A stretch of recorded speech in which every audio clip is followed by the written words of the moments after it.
And while we're talking about dark and creepy, that's kind of a theme for the show, I guess. What is it that brings you back to the supernatural? Time and time again. Yeah, like I said, I think I'm genuinely a coward, and so for me, getting to work through that on paper is very empowering. I mean, now I am in charge of the darkness and the spirits in it, and that's a cool feeling for someone who's sure that the dark is hiding something dangerous at all times. I think that's part of it. And ever since I was little, I've been drawn to whatever is a little bit dark and creepy. Like my favorite character on Sesame Street when I was a toddler was the Count. When they would show the Count's castle and you'd hear the wolves howl, I'd get all excited. So I think I was terrified of the Count. Really? You're much braver than I was. Oh man, the Batty Bat, the Count song. Yes. Anyway, I could go on. Yeah, and then when I was a little bit older, it was the dark and creepy kids books, things like the Bunnicula series, everything by Roald Dahl. I loved all of that.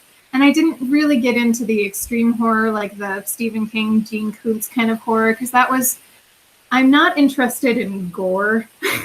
I'm not interested in that kind of horror. I'm more interested in terror. So things like Shirley Jackson, she's one of my top authors ever, and a lot of Neil Gaiman are that non-blood and guts related horror, that sense of something wrong, something looming, something that you can't explain, something more Lovecraftian. That's what really appeals to me, is the things we don't understand or maybe can't ever fully see. That's what I find really interesting.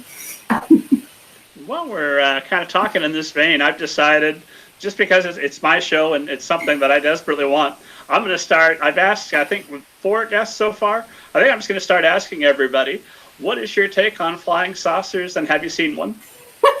I have never seen one.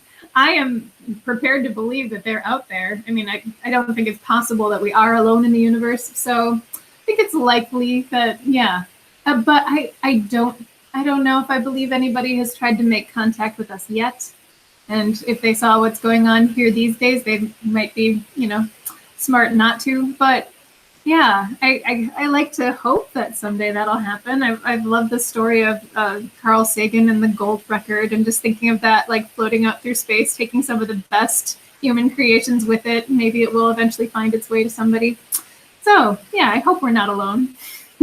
So it's kind of my theory, is that if I ask that question 10 times, we might get 9, no, I've never seen one answers, but that's okay, because that 10th time is going to be worth it. Someone will have a good story. That'll be great. Yes.